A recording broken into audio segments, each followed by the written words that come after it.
G'day guys. Okay, this one is fun. This is fun. So this particular video is showing you that you can create texture in your space with so many different things. There's tools you can buy, but there's also tools that you already have.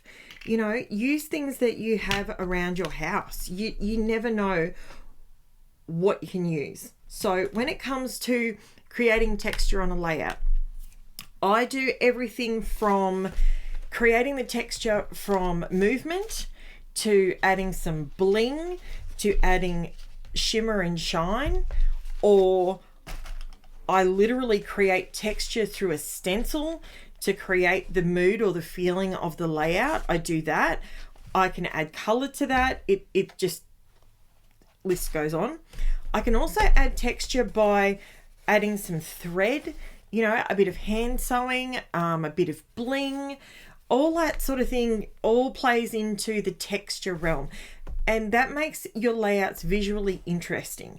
If your layouts are a little lackluster, maybe this is what you need to do. Add a little bit. It doesn't mean that you have to go full bunter and go crazy with all the colors and all the textures and all the products. Start off slowly. It could be something as simple as this. I've used a stamp, a reverse stamp. It was a foam stamp. I've used that. I've used a line. I literally have a stamp set that is for making marks on a page. It's that simple. They're just tiny stamps. Yeah, it was an investment, but they're fantastic when you just want to make lots of marks and start from scratch and build up your layers. Layers are your friend when it comes to mixed media. A lot of people have been asking me how to create layers. What do you do? Where do I even start? You can start simply with a stamp. You can start off with something that I haven't even really mastered yet. It's a jelly print. So this is the one that I bought. Sorry about the sound. I apologize in advance for this. But it's a jelly. I don't take it out of here. I leave it in here. But it's literally jelly. And you put your medium on there. You make your marks in it. And then you put your paper on top and you lift it off. And you create your own works of art. And believe me, you can never get two exactly the same. They just don't.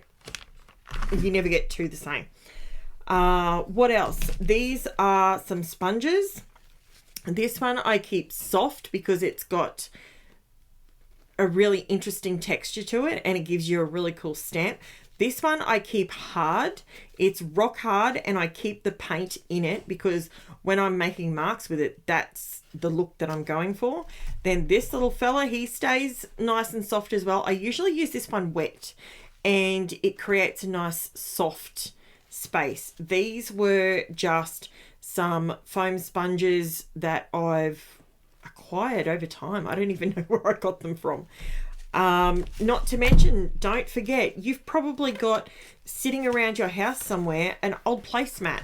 You know, these lines, they're ridges. That makes an awesome stamp, and it costs you nothing. You just cut the end off it and start rolling it in your paint or rolling it in some ink or put your watercolor down to lift it off. You know, like you've got to also think that when you're creating, you can use your negative or your positive.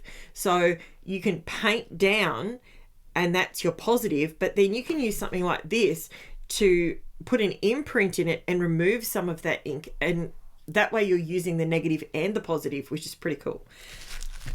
Brayers. We went through brayers in a video just gone. Brayers are a really good way of getting color on a page in a flat area, and it gives you texture because, like I said earlier, you'd never get the same look twice with mixed media. You have different mediums. You have brushes. These are gesso brushes. I keep this one nice and hard and stiff because I like when I'm trying to create gouges or if I'm trying to create a wood texture, I like this one because it sort of gives me through the texture paste, it gives me like some grit.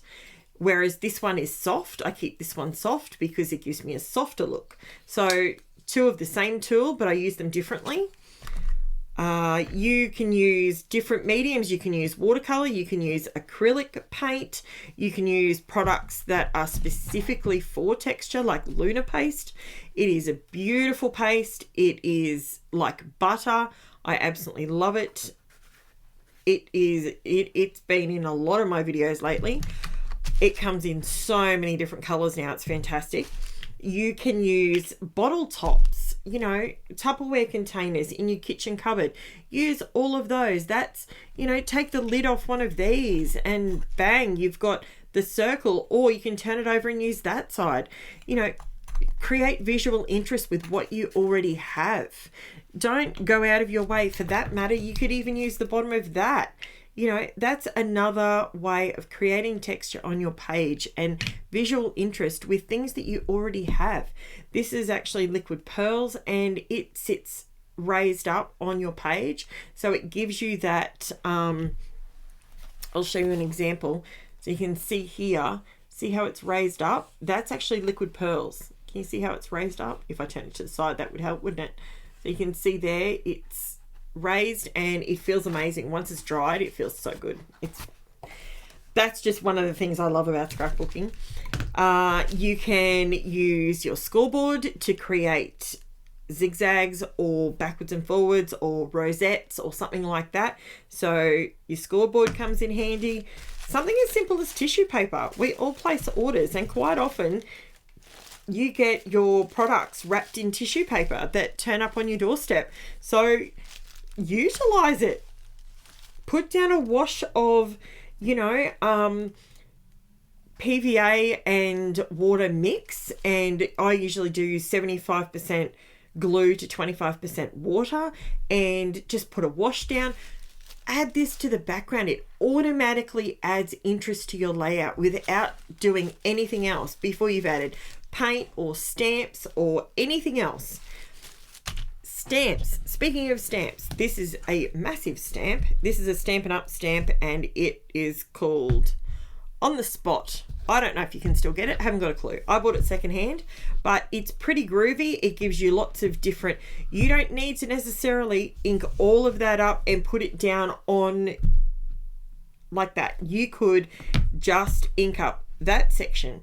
You could mask it off using just a simple post-it note. Mask off one section and only stamp just that bit on your page. You know, you might be wanting to put a stamped area on a tag. You might want to put tags on your layout. So you've created your own tags with white cardstock or black cardstock or something like that. You might want to put some sticky embossing ink on here to then be able to add your embossing powder to give a raised up effect. That's more texture. So that's another way you can do it. You can also use, you can do a resist. That is a really cool technique.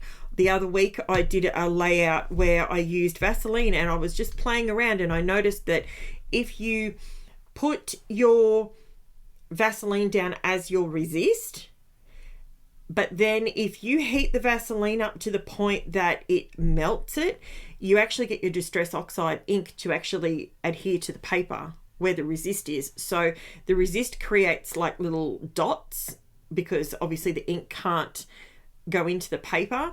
It is a fantastic look. It's a great video. If I can find it off the top of my head, I will link it, but I'm dropping a lot of these videos in one hit, so I won't be able to link videos to them. But it's all just getting your mind thinking about different things that you use, that you can use in your craft room to make your scrapbooking more interesting. Palette knives, there's a stack of them. You don't just need to scrape this way. You could use them to cut into it. You could dig it up like that. All of that will give you different texture. Why do you just have to use that end? Why don't you use that end? You could go like that and create a really cool texture. There's so many different things, especially if you are creating layouts for children. You know, if you've got children at the park, playing at the park, All of these things would all come into play on a layout like that. So get busy, get messy, get into it. You know, if you don't have stencils, maybe you've got a strainer or something in the kitchen that you may be able to use the pattern from that onto a layout. Or, you know, it could be a hand grip thing, you know, the thing you hold to undo your jars.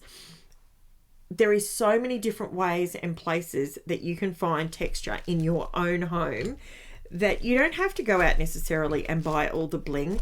But believe me, the bling is fun right at the very end. It is very much fun. So have a look, see what you can do, see what you've got around your place, and you too can create this plethora of stuff without costing the earth, and you can create layouts that have the wow factor. Thank you so much for watching, guys. I'll be back with you real soon with another one. Bye for now.